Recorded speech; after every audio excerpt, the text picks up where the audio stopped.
Hello guys, kamusta? This is Alex Guerra again and welcome back to my channel. So today, mag-unbox tayo ng iPhone 12 Pro in the color of Pacific Blue. 128GB with freebies. Dahil nag-pre-order ako noong December 11 sa PowerMac. First 20 customers will get freebies. Customers 1 to 10 will get 15,000 pesos worth of freebies, while 11 to 20 customers will get 9,000 worth of freebies. Kaso guys, pang 11 ako sa line, so ang nakuha ko ay 9,000 peso worth of freebies. So later, I'm going to show you kung ano yung mga freebies na nakuha ko from PowerMac. It's a tin box kasi ang laman lang niya ay yung iPhone 12 Pro, charger cable, manual at SIM card ejector. The reason why I chose iPhone 12 Pro, mainly because of the size. Halos kasukat kasi niya yung iPhone 6s na ginagamit ko ngayon. Masyado na kasing malaki yung iPhone 12 Pro Max. So kung nakikita nyo guys, flat edges na itong iPhone 12 Pro. Pacific Blue guys, sinong di may love sa kulay na to? Tingnan nyo naman. Before buying it, I was really skeptical on choosing between iPhone 12, yung 6.1 inches, or iPhone 12 Pro. Gusto ko sana maging practical as much as possible. Pero ang pinaka-deciding point ko talaga kung bakit iPhone 12 Pro ay I think around 10,000 pesos lang ang difference ng iPhone 12, 128GB, sa iPhone 12 Pro with the same storage. And since I'm doing vlogs, we all know by now na maganda talaga ang camera features ng 12 Pro. Ito naman na aking iPhone 6s na maglilimang taon na rin sa akin pero nakita nyo naman, flawless pa rin guys. 32GB nga lang pero sobrang ayos pa nitong gamitin guys. So ito na yung mga freebies na nakuha ko from PowerMac. Iisa-isahin natin yan guys. So unahin na natin itong Amazing Thing Supreme Glass Screen Protector.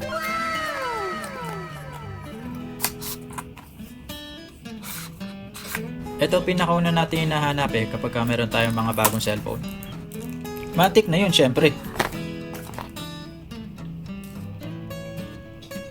So ang nasa loob ng box ay isang Supreme Glass Screen Protector at isang cleaning kit.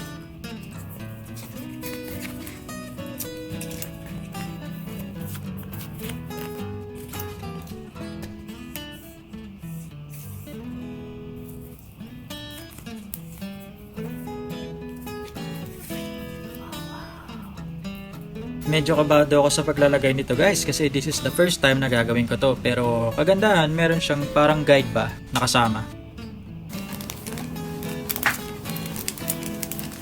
So following instructions, kailangan i-make sure ko na malinis, dust free at tuyo yung pinaka-screen ng iPhone.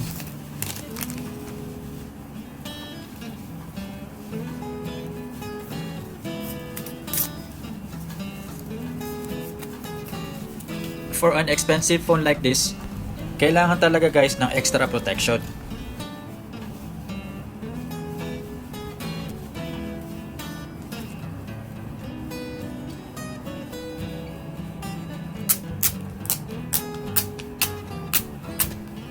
Tumatagal talaga sa akin ang gamit guys. So itong iPhone 12 Pro, for sure, tatagal din sa akin to ng ilang years.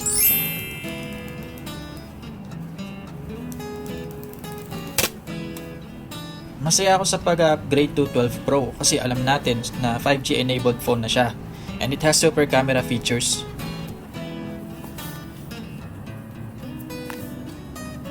Another protection for my new iPhone is the phone case. Another freebie from PowerMac guys, 5G compatible siya.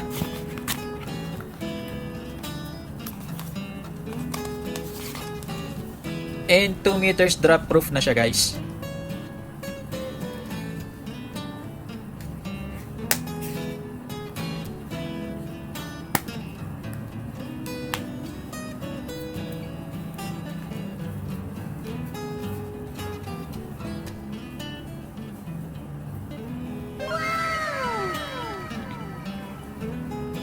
Konting setup lang ng settings guys.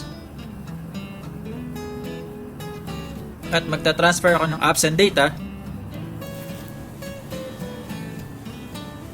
from iTunes sa aking MacBook.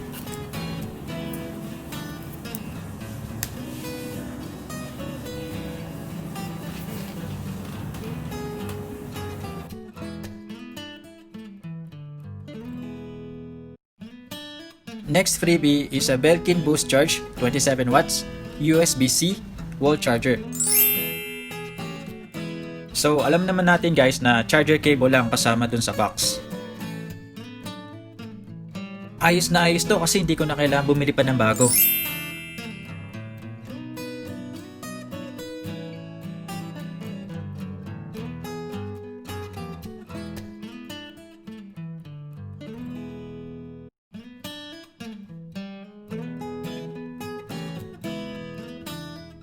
Pang-apat sa mga freebies ay itong Belkin Boost Top Charge USB-C Lightning Cable.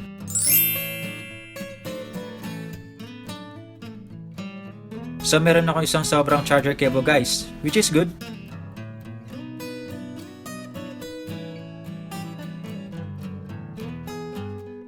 Isa pang maganda sa dalawang Belkin products na ito ay fast charge enabled na rin sila. So ayos na ayos yun. So ang huling freebie na aking natanggap ay itong USB flash drive. 32GB siya guys, so parang meron akong additional 32GB on top of my 128GB iPhone 12 Pro. Easily backup photos or videos. Free up the space from your iPhone. Ultra speedy transmit data between iPhone, iPad, Mac, and PC without using internet or iTunes. It supports exFAT format. Allows you to transfer individual file size more than 4GB. Maganda kasi handy lang siya tsaka pwede gawing keychain. Singit ko lang guys itong natanggap kong earbuds mula sa isang fan. Wow, may fans! Lupit! Meron ding 5G SIM card na kasama. Pero sorry na lang, globe kasi ako eh. So subukan natin ikumpara yung iPhone 6s dito sa iPhone 12 Pro natin. Sa home screen parang mas malinaw yung sa 6s ah. Wow!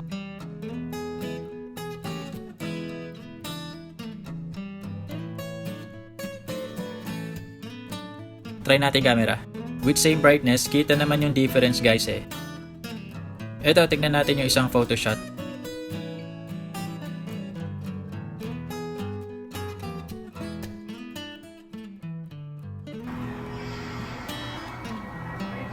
Ito sa video naman.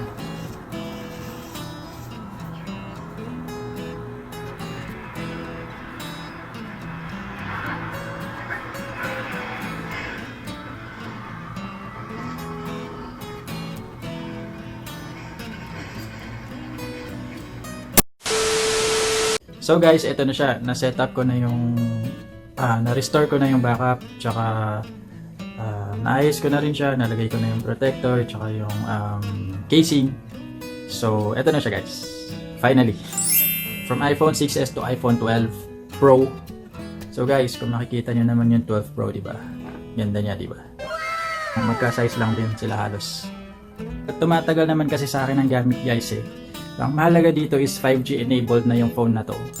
At kahit may dumating pang iPhone 13, 14, 15, 16, 17, 18, 19, 20, matagal ko pa ito magagamit. Itong iPhone 6s ko, lumalak to ng tatay ko.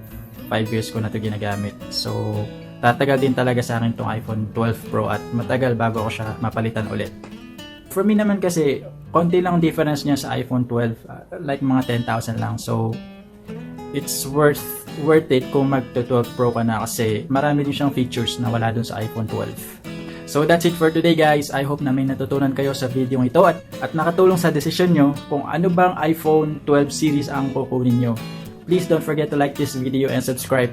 Please hit the notification bell para updated kayo sa mga videos na gagawin ko pa soon. So thank you guys. See you next time for new videos.